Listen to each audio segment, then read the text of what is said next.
The Timeshift.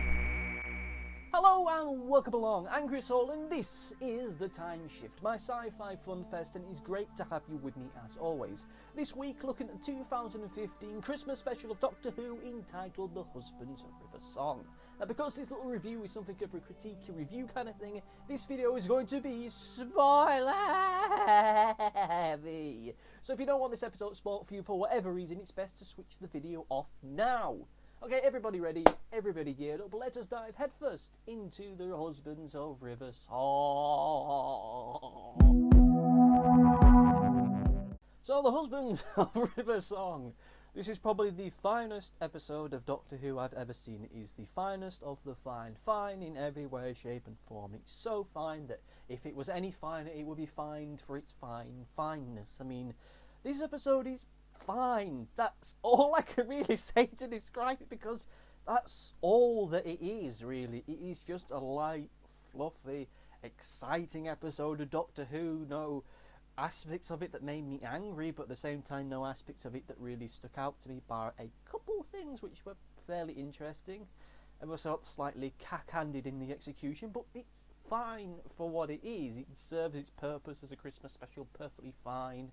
We go on a big wacky adventure with the Doctor, some emotional things happen, and we all leave waiting for the Christmas episode of EastEnders. That's pretty much it. That's the whole scenario, the whole ritual that surrounds these kind of things right now. Of course, it was very weird having the Christmas special in the afternoon, it just coming after the end of that weird stick man cartoon thing, which that in itself was fine, not as good as the Gruffalo's Child, or the Gruffalo, or the Pigalo, or the Willio or something. I'm honestly trying to think of something worthwhile to talk about this episode, because it's just fine. That's it. It's not bad. It's not horrible. It's okay.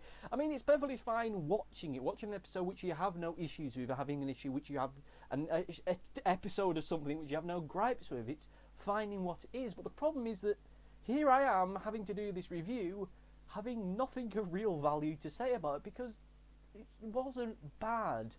Of course, I should at least attempt to talk about something before we waste any more time. Something I really did like about this episode was the energy around it. It felt very much like a Russell T Davies era episode of Doctor Who, something that had a little bit more zest and fire and energy to it, something that felt as though there was a genuine sense of adventure to it, something that has been sorely lacking in Doctor Who for quite a while. I mean, I'm not for one moment nostalgic for the age of Russell T Davies's writing Doctor Who. Okay, maybe that first series of Christopher Eccleston, but everything after that, it kind of got very stale fairly quickly. I mean, when we get to a point where almost every other line out of the Doctor's mouth was some kind of pop culture reference, or every single exchange between him and his companion at the time was wacky, witty banter, and almost every single episode was solved by the Doctor running and pointing at something whilst the dun dun dun dun dun dun dun dun, and then David Eccleston, David Tennant just stands in the rain and cries or something. That's pretty much how almost every episode of Russell T Davies' Doctor Who ended by the end of it, which many people are fine with. I, by the end of it, was bloody sick of it, and when I heard that Stephen Moffat, bloody hell, can you be tell that when I found out that Russell T Davies was leaving Doctor Who and Stephen Moffat came along, I was very excited. Now Stephen Moffat is here, I feel very...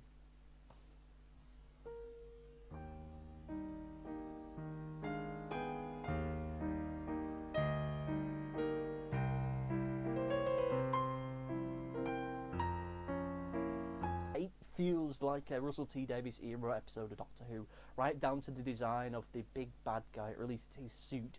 His suit looked like it was an action figure. It looked like Baymax from Disney's Marvel's Big Hero 6, which is fine for what it is, but all the while I'm just thinking he looks like Captain Toy. He looks like he's been specifically designed to make merchandise out of. I mean, God. I found the bad guy for itself to be interesting. The suit, ironically, I think outacted the actor that was acting him, if that at all makes any sense. I mean, I would have liked, and I know I should probably talk about this in performance, but who cares about performance anymore, really? It's an outmoded method of me reviewing stuff that in some way creates the illusion that I know what I'm talking about, when I really don't. Especially this week, I'm just flying by the seat of my arse. I really am, for Christ's sake. But performance-wise, the guy playing the evil bad guy in this, I thought was a little bit too over the top. When every other character in something is wacky and witty and quirky, having a wacky, witty, quirky bad guy, it doesn't really have any effect. You need that juxtaposition, kind of like in the Guardians of the Galaxy movie, where everyone is all witty banter. Having a bad guy who's very deadpan and serious, a nice contrast between the two areas is great, and it makes the bad guy seem a lot more of a threat. In this, it was, I'm the bad guy now, I'm going to do something evil, apart from when I get irredeemably knocked out for some reason. Someone just tapped me on the nose and, oh no, I've been knocked out. I mean, all those people that were under his control, all these slave people, they could have just poked him on the nose and he'd be knocked out, and seemingly that was the way they defeated him. And I gotta admit, I was terribly drunk when I saw this episode, so my recollections of it aren't the most accurate of things, but with that said, I saw Inside Out drunk and I still enjoyed it, though at the same time I saw Paul Blart Mall Cop drunk and I enjoyed it then. It's only in the cold light of sobriety that I found it to be irredeemably crap. Oh, so yeah, other things I liked about the episode. I liked when we got to the final quarter of the episode and we actually had that exchange between the Doctor and River Song.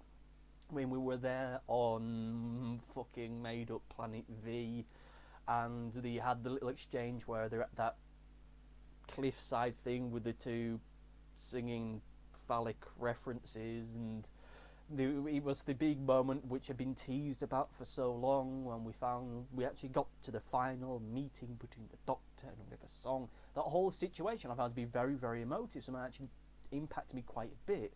And considering it was at the end of an evening where I had been drinking pretty much since 10 o'clock in the morning, I was very emotive, and it would be Christmas as well. So I love that bit. I genuinely love that bit, and the feeling, the romance almost between the two characters found to be genuinely something that's really, really enjoyable, because it feels like this is the final time we're going to see River Song, even though we probably aren't going to do, because it turns out that a night on that planet lasts 24 years, so we're probably going to see more of her, aren't we, in very laboured ways. It seems to be whenever River Song has been reintroduced to the show over the past couple series or so, that has been her, the last time we see her is her last big hurrah, but now she's back again, and oh no, now it's her last big hurrah. This time she was only like a space ghost hologram thing, you know, and she was wandering about in the episode when we had the introducing John Hurt as the thrown together at the last minute because we can't get Christopher Eccleston War Doctor.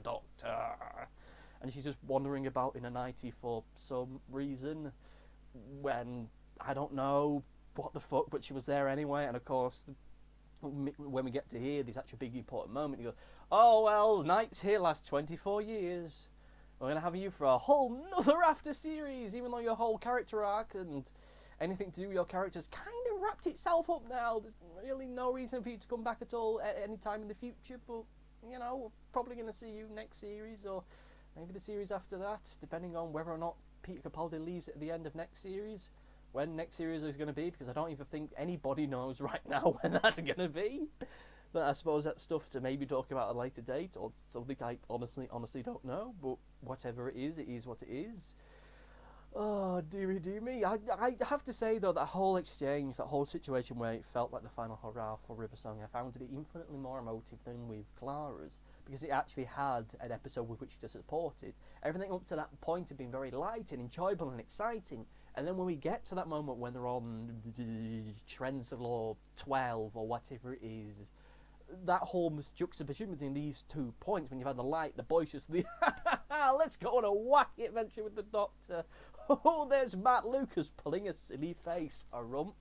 You know, all that kind of stuff is fun and exciting. Then we get to the more emotive stuff, and then the emotive stuff, as a result, has more impact to it, because it's a lot more dry. There's no wacky jokes, and no wink, wink, nod, nod, pop culture references or anything. That makes it all that much more richer.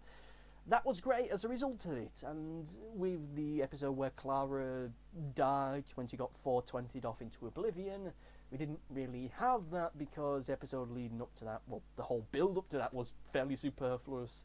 Of course, it had a Shielder in it who is crap in every way, shape and form. and I hope to Christ we never, ever, ever see that character ever again in Doctor Who. I've kind of gone full circle now. When I first saw her, I was okay, then she was okay, then she was, oh, fuck off, come on, please, seriously. But, of course, talking about her, there's stuff I can talk about when I do my big review of the whole series, whenever Christ that's going to be. So, anything to talk about with performances? There's really no point in me talking about having a whole 5 minutes or so talking about performances. Everyone was fine, everyone was good. Even the evil bad guy who I didn't really like that much was fine for what it was. It was supposed to be a bit more wacky, a little bit quirky. I'm still not 100% convinced. I'm having bad guys in Doctor Who which feel like Saturday morning cartoon villains, but hey ho, that's what it is. I suppose it sells toys, but whatevs. So let's just talk about the overview. But I think you can kind of tell what I'm going to think about this week's episode, or whenever it is that this episode came out. So the overview, it was fine, perfectly fine. It wasn't bad, it wasn't horrible, it wasn't nasty, it wasn't twisted, it wasn't terrible. At the same time, it wasn't particularly good. I won't say it's average because it wasn't average, it was above average. Considering just how average Doctor Who can be at the moment, it's fine for what it is. And it's just more goes to show that you can have energy and wit and guile to Doctor Who without it being, quirky or silly or having Catherine Tate as a companion or anything like that. You don't need that with Doctor Who to make it an interesting, compelling show. Like with Mummy on the Orient Express or Flatline, episodes which themselves are fairly dark in nature, but they still have that sense of zest and fire and energy to them, which has been horribly missing from this past series. I mean, the closest we got to that was the episode with the Vikings, but that was such a malformed, molested beast. I mean, it's so horribly muted in its effect. That episode could have been infinitely more funny, but I suppose that's a thing I'll talk about when I talk about my series overview once again, whenever that appears. I'm going to try and get that done for next week, I hope. Bearing in mind I had planned to do this review thing a couple of days ago, but it's the holiday season. I've been doing stuff pretty much non-stop every weekend, every week for the past 6 months. Having a little bit time off is perfectly fine in my opinion. Even if I did do this entire kind of thing as just one big ramble, but there's nothing really much worth out saying about it. It was fine for what it is. I can't get teary-eyed over it. I can't get emotive over it in a way which feels genuine. I can't be like some arseholes you see on YouTube with the fucking ridiculous reaction videos where they go on for the entirety of the episode, which is just them sat around fiddling with their own bollocks, pulling a stupid face with a stupid fucking hat on. I can't do that stuff because I really, really don't have the patience for it. And I'm not going to sit here and go, "Wow, the bit with Riverside when she went by, that was so sad. Whoa, I need to see more of this Doctor Who. Is there going to be more? What about next series? Like for Twitch subscribers?" I can't do that because I'm a 25-year-old man. I'm going grey very, very rapidly. I'm going to look like Gandalf in about 5 years' time. That's the reality of my situation right now. I'm getting bitter and cynical before my time. I can't do this silly bollocks. I really, really can't, but it was fine. The whole episode, fine. The series as a whole we'll get on to maybe next week. I was going to do a top 5, bottom 5 of the episodes for this year's series, but I might do that. I've not decided what the exact structure of the review is going to be, but what about you? What were your favourite episodes? What were your least favourite episodes of this year's series of Doctor Who? And I honestly will talk about them when I end up talking about the reviews and such when I get onto them. Probably, I don't know if I'll do a full top 5 and bottom 5 because this year there's so much averageness at some particular points. It really is hard to stomach any kind of emotion for them right now. But whatever, what did you think about this week's episode? What do you think of the series as a whole? Your ups, your downs, your top 5s, your bottom 5s, the episodes where you're totally ambivalently nonplussed by? Let me know in the comment section below, in whichever website or webs forum or whatever you're watching this on. Thank you for watching and goodbye.